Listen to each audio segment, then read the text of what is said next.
Hi all, let's have a look at another amazing game from the Sinquefield Cup. This is in the last round, Magnus Carlsen against Levon Aronian. Let's see what happens here. So e4 for Magnus. We have a Ruy Lopez. And in particular, we're going to have the possibility here of a Marshall Gambit. So this is a fairly standard position to reach.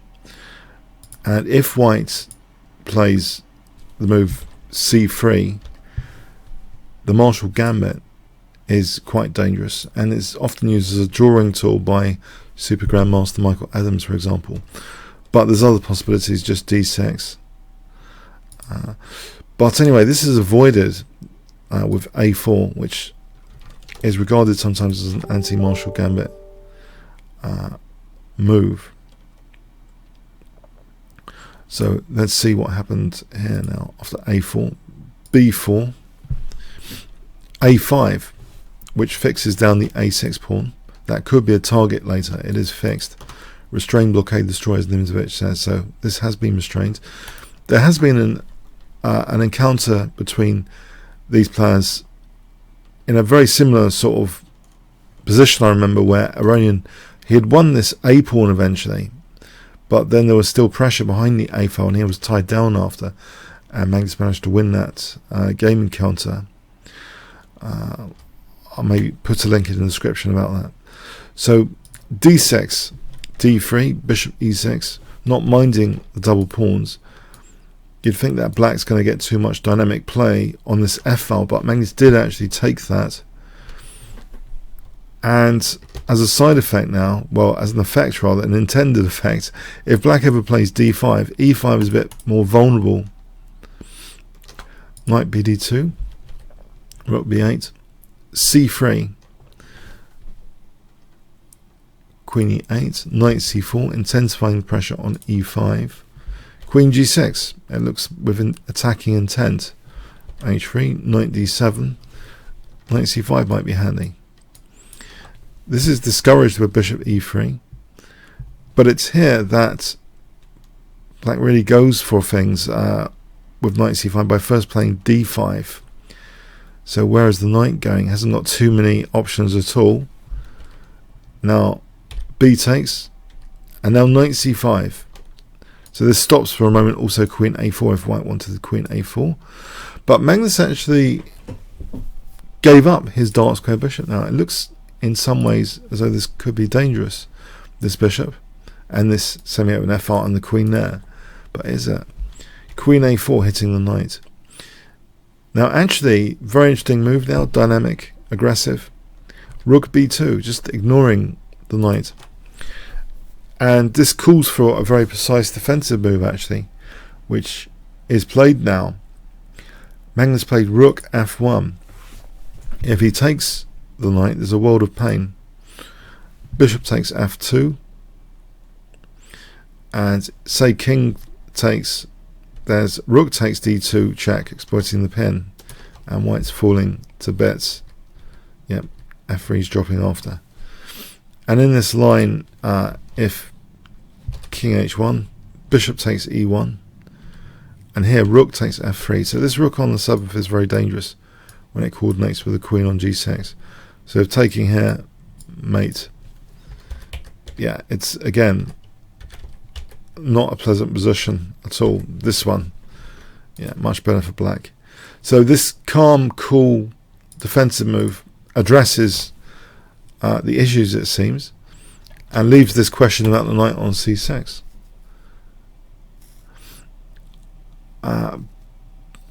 Yeah, it seems white's technically doing quite well here.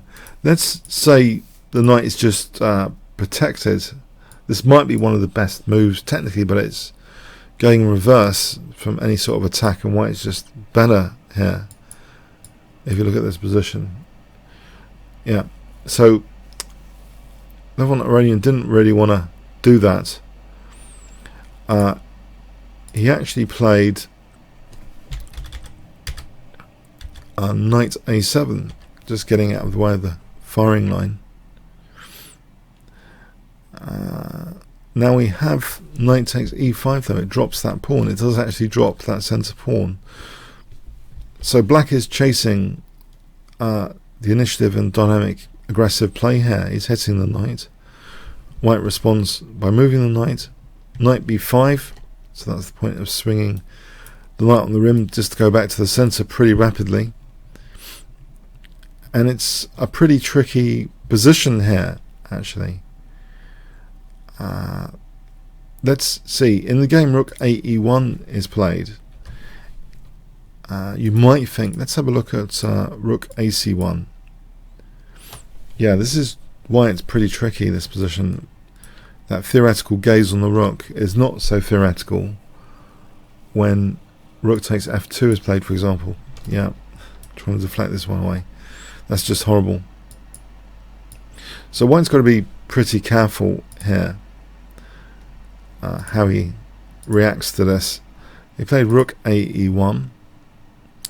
The knight is just allowed to take there. Queen c6, which attacks c5 and a6. Black's queenside is under great scrutiny. So bishop b4.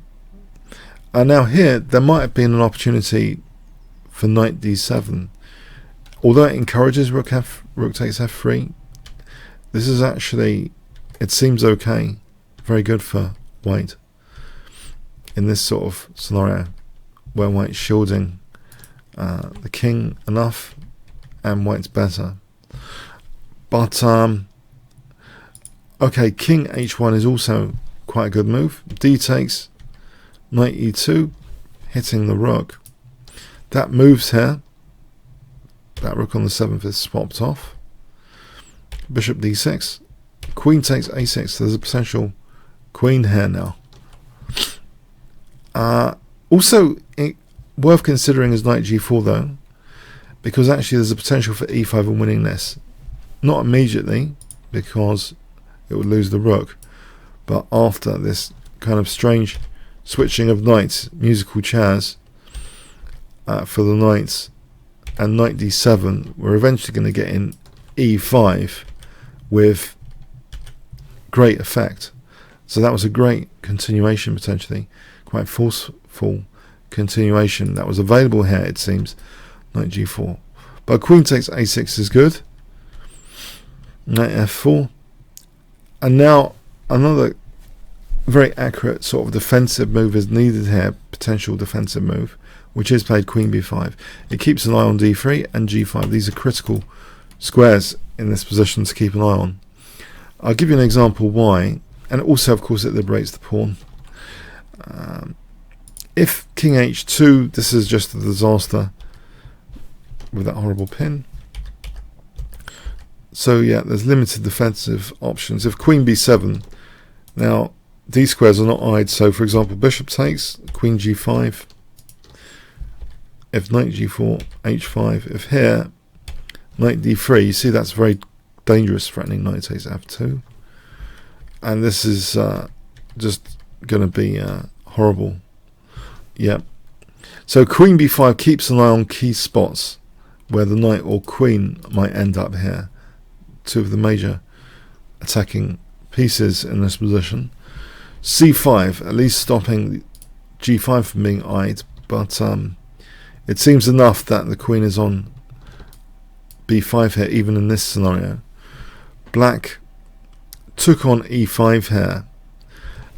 It's probably worth checking out why black can't just sack on h3. You might think this is dangerous. Let's investigate this for a moment. The knights are protecting each other. If it's just not, it's not really going anywhere. This position. If we arrive at the position like this, there's a big counter attack by white. It doesn't matter what black does here. That pawn queening threat is quite major. So yeah, it doesn't seem as though knight takes h3 is doing anything.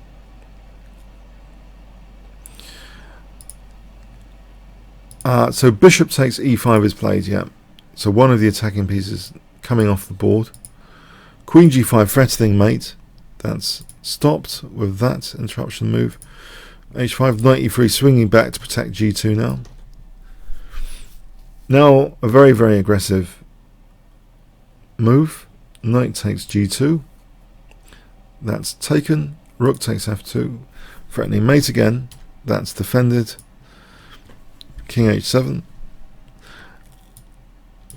Now here, yeah, this looks as though, why isn't a7 possible here? You might think it's pretty dangerous.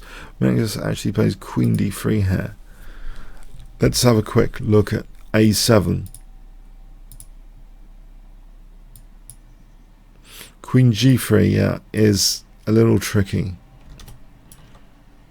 Maybe to be avoided. If queen b8, yeah, this is possible, but the rook's getting behind the pawn, and it's maybe some issues here, but white's still better, technically, slightly better. Okay, so queen d3 keeps an eye on things. Queen e5, we have queen e3 hitting the rook. Now white just says potentially goodbye to that a6 pawn once the queen's off. Queen c3 hitting h3. Knight e3. We have queen f6. Yeah, in this position, let's see if rook takes a6, you might ask. Let's take you off that pawn. There's queen g5 with multiple threats. Not g7 here, but h5. And yeah, that's horrible. Just mating there. What does black do here? Lose h5. This is just a piece up with a good attack, it seems. So basically, queen f6. White didn't mind going in for this endgame, but here white carefully avoids rook takes c5 immediately, because there's rook a3 skewering the knight and pawn. White doesn't want to lose all his pawns, so careful move. King g2, keeping the pressure up, accepting just that pawn loss basically without any immediate getting the pawn back, just improving the position. So it's 2 pawns for a knight, but this is just much better for white here, increasing the stranglehold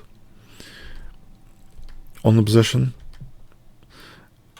Now black played f5 here. White just took that, and now rook d3 with the intention perhaps rook d6 check, and rook d5 would win one of these pawns. They're all lined up on the 5th here for picking up like ripe apples. And on this move, Levon Aronian resigned. So, yeah, it seems quite an interesting game of how to minimize the opponent's attacking prospects whilst trying to sort of have some advantage on the queen side. And yeah, very, very exciting game here. Well played to both players. Okay, comments, questions, likes, shares, appreciated. Thanks very much.